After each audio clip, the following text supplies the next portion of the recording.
ایک مقام ہے جہاں کی حاضری مل جائے تو شفاعت واجب ہو جاتی ہے. سبحان اللہ. اور یوں سمجھیے کہ وہ ایک ایسی بشارت ہے نا. لیکن میں ایک واقعہ سنا دیتا ہوں تاکہ پھر مزید اس جگہ پر جانے کا ذوق اور شوق بڑھ جائے. مولا علی شیر خدا اس واقعے کے راوی ہیں. ناظرین پہلے یہ بھی سمجھ لیجیے گا, واقعہ تو سنیں گے ہم لیکن یہ بھی سمجھ آ جائے گا کہ صحابہ کا بھی عقیدہ کیا تھا بلکہ خلفائے راشدین کا عقیدہ کیا ہے. مولا علی خود روایت کر رہے ہیں, اٹ مینز وہ اس واقعے سے مطمئن بھی ہیں.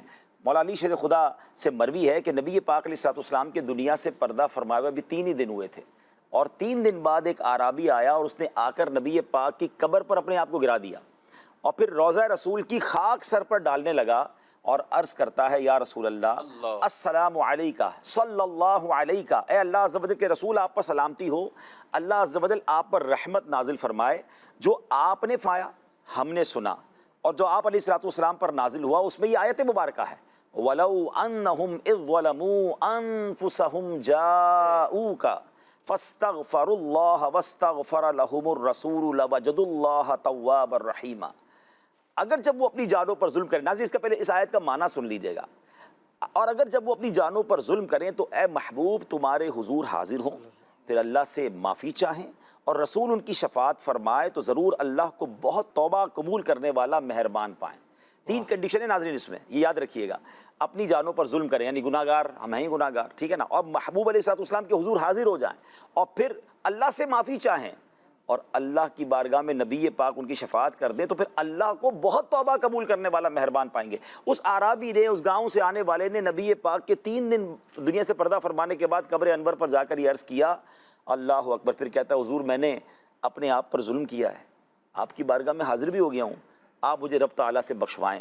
قبر اقدس کے اندر سے ندا آئی, مولا علی کہہ رہے ہیں قبر انور سے آواز آتی ہے, اے شخص تجھے بخش دیا گیا. سبحان اللہ. تو یہ وہ روضہ رسول ہے, یہ نبی پاک کے پردہ فرمانے کے بعد کا واقعہ ہے. اچھا, علماء نے بڑی کمال کی بات کی ہے کہ اس آیت میں جو یہ حکم ہے یہ حضور علیہ الصلوۃ والسلام کی ظاہری حیات تک محدود نہیں ہے, یہ آج بھی روضہ اقدس کے اندر نبی پاک سبحان اللہ اسی طرح جلوہ فرما ہے. اور یہ آج بھی اگر روضہ رسول پہ کوئی بندہ حاضری دے, کنڈیشنز 3 ہیں کہ نبی پاک کی بارگاہ میں حاضر ہو جائے, وہاں جا کر اللہ سے معافی مانگے اور نبی پاک اس کی شفاعت کر دے. تو سبحان اللہ علماء کہتے ہیں کہ جب بھی کوئی گناہ گار نبی پاک کے روضے پر حاضر ہو وہاں جا کر اللہ سے استغفار کرے, اور نبی پاک تو ویسے ہی اپنی قبر انور میں امت کے لیے استغفار کر رہے ہیں, تو انشاءاللہ 3 شرطیں پائی جائیں گی. تو وہاں جا کر یہ آیت بھی پڑھنی چاہیے, مستحب یہ ہے, انشاءاللہ عز و جل اللہ کی رحمت سے ضرور مغفرت ہو جائے گی. اور خود نبی پاک نے فرمایا, من زار قبری وجبت لہو شفاعت, جس نے میری قبر کی زیارت کی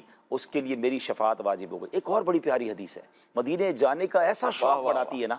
میرے آقا فرماتے ہیں, من زارنی بعد موتی فکأنما زارنی فی حیاتی. ہائے ہائے ہائے. آقا فرماتے ہیں جس نے میرے پردہ فرمانے کے بعد میرے روضے کی زیارت کی وہ ایسا ہے جیسے اس نے میری حیاتی میں میری زیارت کی. وَمَن مَاتَ بِأَحَدِ الْحَرَمَيْنِ بُعِثَ مِنَ الْآمِنِينَ يَوْمَ الْقِيَامَةِ. آقا فرماتے جو ان دونوں حرمین شریفین میں سے کسی ایک میں مر گیا تو قیامت کے دن امن والی جماعت میں اٹھایا جائے. اس کا مطلب یہ ہوا کہ مدینے کی حاضری بھی شفاعت دلاتی ہے اور مکہ مدینے کی موت بھی شفاعت دلاتی ہے. یہ کیسا شہر ہے جہاں زندگی میں حاضری دے دیں تو بھی شفاعت ہے, اور اگر وہیں انتقال ہو جائے ایمان کے ساتھ تو سبحان اللہ, طیبہ میں مر کے ٹھنڈے چلے جاؤ آنکھیں بند, سیدھی سڑک یہ شہر شفاعت نگر کی ہے.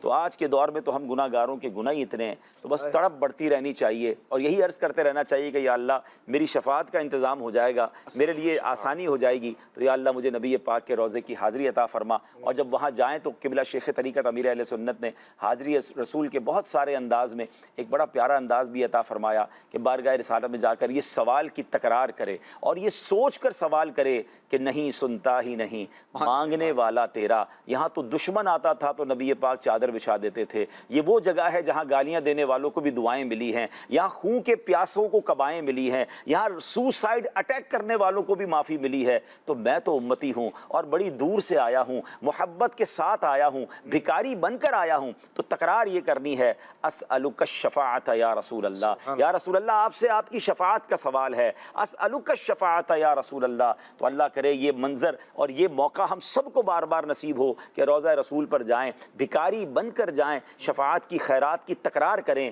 تو پھر وہ جگہ ایسی ہے کہ مانگیں گے مانگے جائیں گے, منہ مانگی پائیں گے, سرکار بے نہ لا ہے نہ حاجت اگر کی.